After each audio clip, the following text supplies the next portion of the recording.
ada mungkin beberapa orang yang nggak bisa nerima lagi di kamar mandi, itu juga kayak kadang mau tuh lagi mandi inspirasi.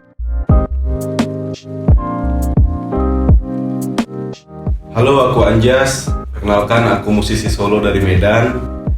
Aku terjun di dunia musik itu di awal tahun 2018, di mana 2018 itu adalah single pertama aku keluar yang berjudul Say Hello. Dan aku bergenre yaitu pop yang di era 80-an seperti Faris RM, Krisya, dan Crazy Hero.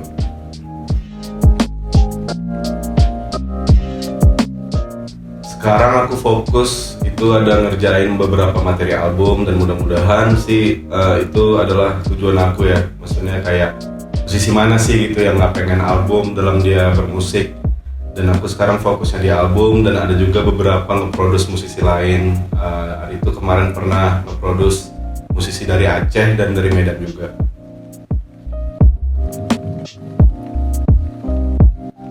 Kegiatan aku selain manggung dan buat lagu itu ya biasa ya, kayak kuliah, kadang juga di rumah aja. Selain kuliah juga ada kegiatan atau ada usaha-usaha kecil juga gitu.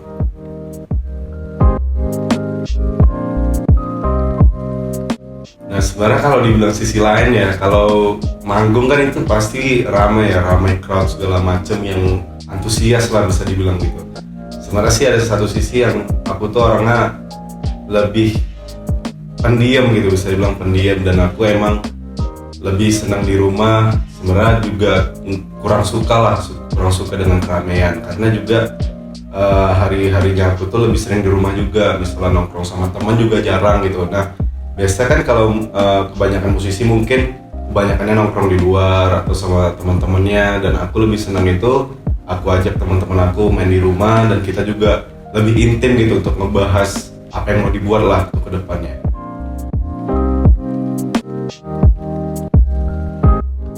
Itu pastinya sih yang bisa ngebuat aku trigger sampai sejauh ini sih pasti pertemanan ya, terutama pertemanan di musik. Aku melihat dari sisi pandang yang berbeda. Jadi yang bisa aku lihat sih teman-teman aku yang udah terjun duluan gitu di musik, mereka mempunyai semangat yang bagus gitu. Ya pasti dalam musik atau di bidang lain lah gitu. Namanya mood itu pasti bakal naik turun gitu, tapi yang aku lihat dari mereka tuh walaupun mereka udah lama tapi mereka bisa tetap konsisten itu, dan aku perhatikan caranya itu bagaimana, dan aku lihat mereka tuh mereka jalanin aja, dan mereka tuh nggak pernah berekspektasi tinggi terhadap apa yang mereka dapat.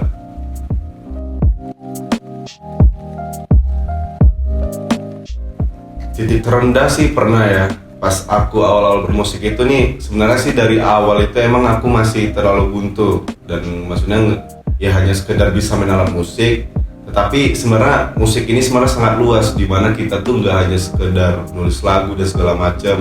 Nah titik terendah aku tuh pernah di saat aku ngeluarin single pertama. Ada mungkin beberapa orang yang nggak bisa nerima, wah ini ada si Anjas nih baru nih di kota Medan nih misalnya. Jadi si orang-orang ini kayak nggak terima kalau aku tuh tercipta lah gitu di Medan, sehingga mereka tuh bisa dibilang menyepelekan lah gitu, dengan menyepelekan karya aku atau fashion aku atau aksi panggung aku, karena pada saat itu emang aku berjalan dengan solo, dengan sendiri gitu, belum punya tim segala macam. Jadi selalu dengar lah kabar burung dari mereka itu, untuk apa sih dia di sini, untuk apa dia ngeband segala macam. Tapi kebalik, dan yang mereka yang bilang itu sekarang udah deket sama aku, dan aku juga nggak pernah, maksudnya ya kita ngebalasnya itu secara sehat aja, kita ngebalas secara karya kita kalau kita tuh pantas untuk di sini gitu.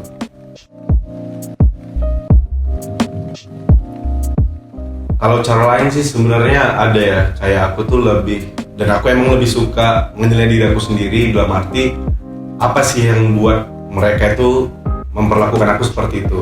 Nah sebenarnya yang buat aku bangkit itu, satu sisi aku memandang aku bermain musik bukan untuk jadi suatu pembicaraan orang gitu. Aku bermain musik emang tulus karena aku senang, dan juga karena hobi gitu. Jadi aku bermain musik itu hanya untuk diri aku. Jadi kalau misalnya kita udah bermain musik untuk diri kita dan kita udah senang sama musik kita, otomatis orang juga bakal terikut. Yang penting intinya itu dari hati juga sih.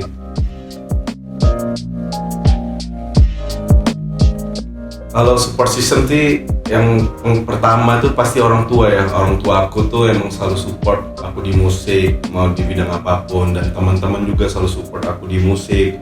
Bahkan mereka juga selalu mendukung aku dalam media, maupun juga mereka datang mendukung langsung gitu secara aku manggung. Dan ya senang lah, mereka juga selalu setia lah nemenin setiap aku manggung maupun latihan juga.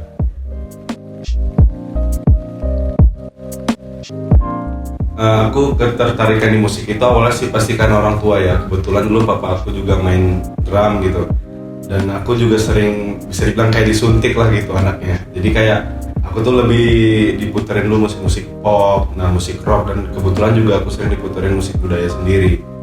Jadi papaku pernah ngomong gini pas aku udah besar tuh, sejak SMP.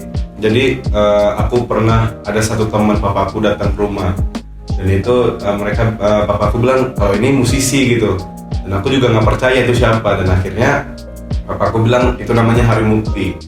Nah jadi aku tuh kalau nggak salah itu masih kelas SD kelas 6, dan pas papaku bilang itu Hari Mukti, nah aku emang baru tahu kalau itu emang artis pop rock lah bisa dibilang Hari Mukti. Dan aku udah kenal sosok Hari Mukti itu di saat dia udah hijrah lah menjadi ustadz pada saat itu.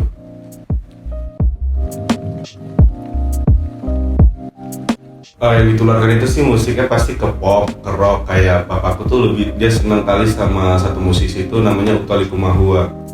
Nah di situ tuh aku kayak tertarik untuk dengerin musik dia juga, dan dari situ melebar lah aku sukanya ke Faris RM juga, Chrisye, karena aku seneng musik gitu pasti kan orang tua juga. Dan satu sisi aku seneng musik gitu karena vibes-nya beda aja sama musik sekarang sih, mulai dari sound, mulai dari lirik juga, dari aransemennya juga sangat berbeda sama musik sekarang.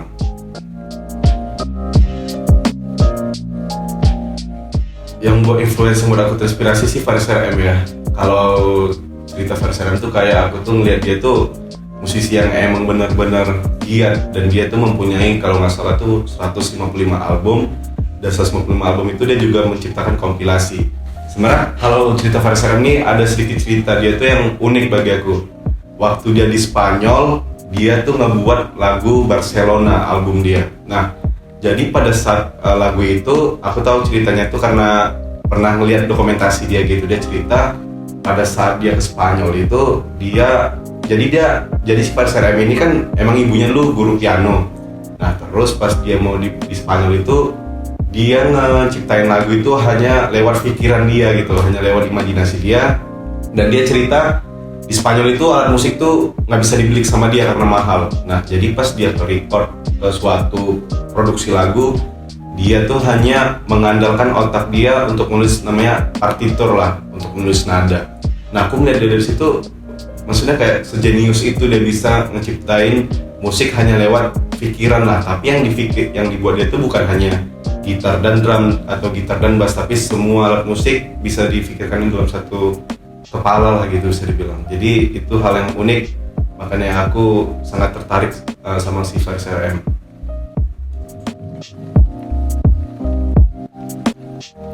Pada di fashion sih aku pasti juga ke Faris RM, ke Chrisye juga termasuk, dan aku juga suka dengan fashionnya Michael Jackson, dan ada satu musisi pop juga yaitu Chris Kaihatu.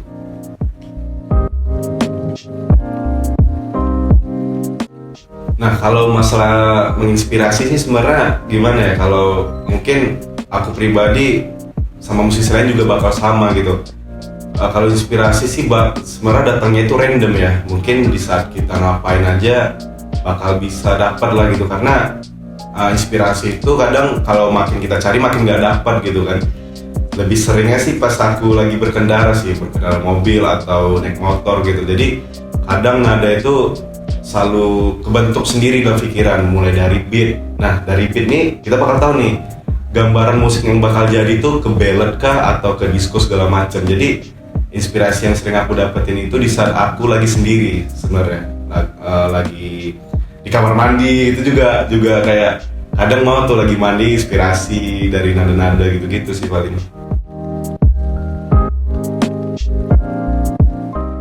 Boosternya sih nonton film pasti ya, nonton film, baca buku, atau dengar dengar podcast tuh, aku sering dengar podcast. Nah dan habis itu main game juga sih, tapi lebih sering ke main game sih, game olahraga biasanya itu kayak buat mood booster tuh naik lagi lah gitu.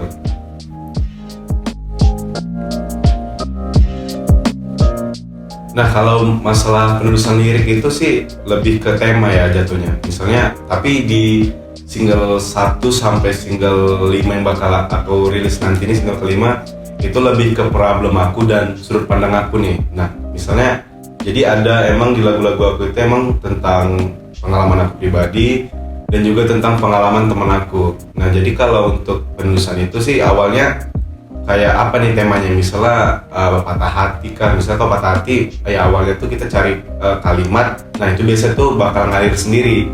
Cara penulisan aku tuh biasanya emang tulis aja dulu sele-sele, ntar juga kayak kita pilah-pilah lah gitu bahasanya, memang dengan sesuai tema yang kita buat.